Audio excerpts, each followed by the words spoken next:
Pemirsa, mahasiswa dari berbagai kampus berunjuk rasa di sejumlah titik di Jakarta. Mereka serukan perbaikan ekonomi nasional.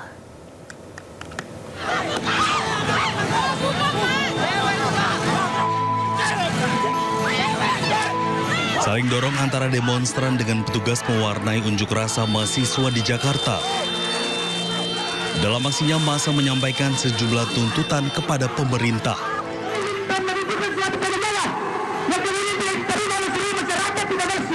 Demonstran sampaikan tuntutannya dengan berorasi di atas mobil gunakan pengeras suara. Unjuk rasa mahasiswa juga digelar di kawasan Semanggi. Petugas pengamanan disiagakan untuk mengawal aksi mahasiswa ini.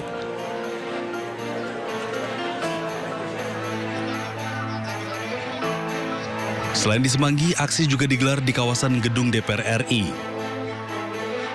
Aksi digelar secara damai, petugas memberikan makanan dan minuman kepada massa aksi.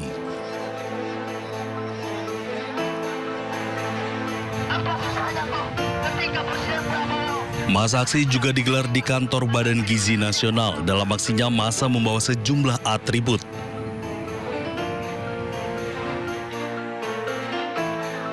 Terkait aksi massa ini, Kabid Humas Polda Metro Jaya, Kombes Pol Budi Hermanto menyebut lebih dari 3.500 personil gabungan dikerahkan untuk amankan aksi.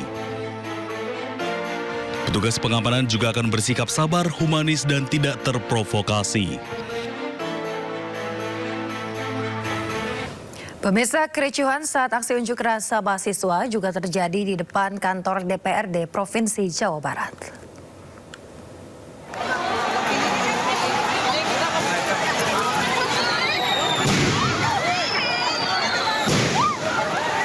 DPRD Jawa Barat diwarnai kericuhan. Massa aksi yang mulai kesal melemparkan petasan ke arah polisi yang tengah berjaga. Melihat arah tersebut, petugas kepolisian yang berjaga pun langsung bertindak tegas dengan membubarkan aksi. Mahasiswa pun berlarian dan membubarkan diri ke arah Jalan Sulanjana dan Simpang Cikapaya.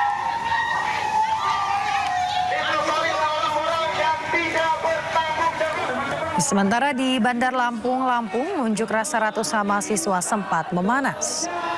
Massa tersulut emosi saat mendapati kawasan kantor gubernur dijaga ketat oleh aparat kepolisian dengan pengamanan berlapis serta pemasangan kawat berduri di depan pintu masuk. Massa aksi mendatangi kantor gubernur Provinsi Lampung untuk menyampaikan aspirasi mereka. Di Yogyakarta, pemirsa, ratusan mahasiswa Universitas Islam Indonesia menggelar long march di sepanjang Jalan Malioboro. Mahasiswa UII Yogyakarta menuntut diturunkannya harga bahan bakar minyak atau BBM.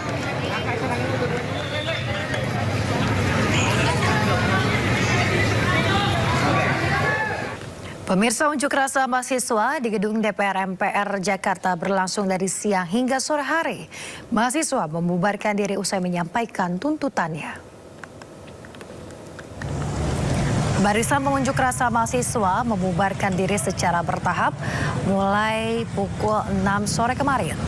Peserta aksi yang sebelumnya memadati Jalan Gatot Subroto di depan Kompleks Parlemen secara berkelompok meninggalkan area demonstrasi. Usai ditinggal mahasiswa, polisi yang sebelumnya bertugas mengawal penyampaian aspirasi damai kemudian membersihkan lokasi unjuk rasa dari sampah.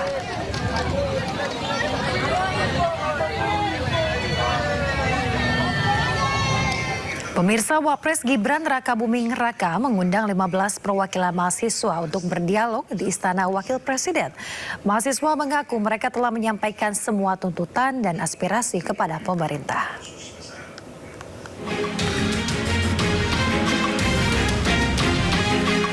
Wapres Gibran Rakabuming Raka menemui 15 perwakilan mahasiswa yang tengah berunjuk rasa.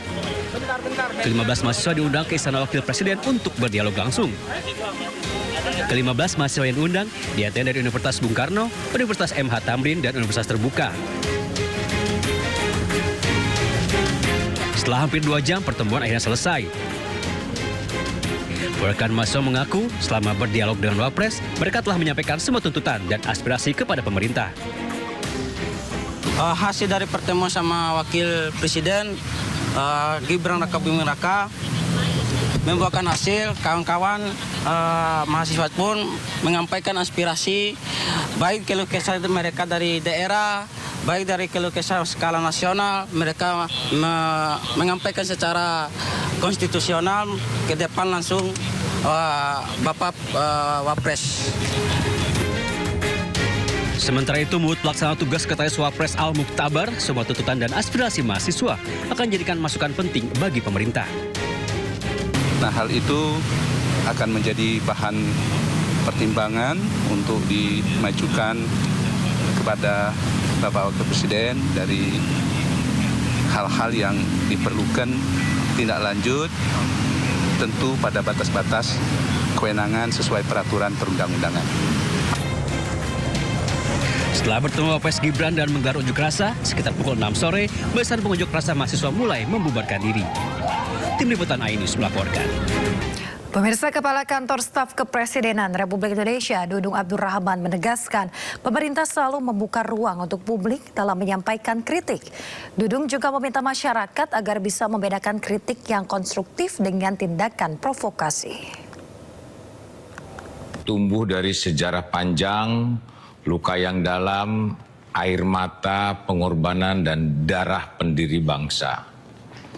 Kita pernah tercabik oleh pemberontakan PKI, DITII, RMS, G30 PKI, dan berbagai gerakan yang ingin menggoyak merah putih dari dada bangsa ini. Kita juga pernah terkoyak oleh konflik komunalistik hingga berbagai peristiwa sosial politik di Papua dan daerah lainnya. Di sana hati nurani bangsa pernah diuji. Bangsa ini tetap berdiri karena kita memiliki warisan luhur Bhinneka Tunggal Ika, Tanhana Dharma Mangrua. Berbeda-beda tetapi tetap satu. Tidak ada kebenaran yang mendua. Kita semua dituntut untuk lebih bijaksana dalam menyampaikan pendapat dan kritik. Pemerintah selalu membuka ruang untuk masyarakat menyampaikan pendapat termasuk kritik. Karena kritik adalah nafas demokrasi yang harus membangun bukan meruntuhkan. Jangan samakan kritik dengan provokasi, fitnah, dan adu domba yang dapat merusak persaudaraan kita sebagai bangsa. Pemerintahan Presiden Prabowo Subianto bekerja membangun Indonesia yang lebih kuat, adil, dan bermartabat. Mari kita bersama sebagai bangsa Indonesia merapatkan barisan dan merawat persatuan untuk menuju Indonesia Emas 2045. Pemirsa, setelah sempat tertahan selama beberapa minggu terakhir, rupiah dan IHSG kembali menguat. Pemirsa, IHSG dibuka menguat signifikan pada Senin kemarin. IHSG dibuka melonjak 2,10% ke level Rp6.205 dan terus menguat hingga 5%. Tidak hanya itu, hari ini rupiah juga dibuka menguat signifikan terhadap dolar Amerika Serikat. Nilai tukar rupiah terhadap dolar berada di kisaran 17.735 per dolar Amerika Serikat. Penguatan rupiah dari IHSG diduga setelah tercapainya kesepakatan damai antara Amerika Serikat dan Iran serta dibukanya Selat Hormuz.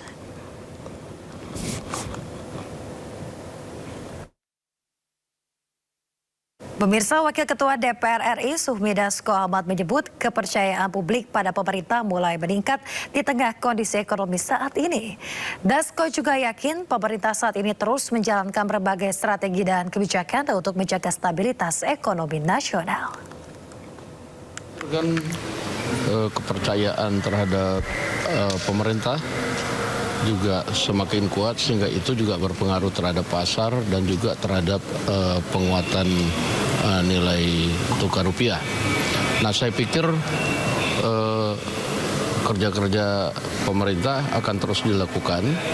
Saya juga mendapatkan informasi dari pihak pemerintah bahwa dalam minggu ini dan ke depan ada strategi-strategi khusus yang akan dilakukan oleh pemerintah yang kalau saya sudah dengar akan dan saya yakini akan membuat nilai tukar atau rupiah menguat.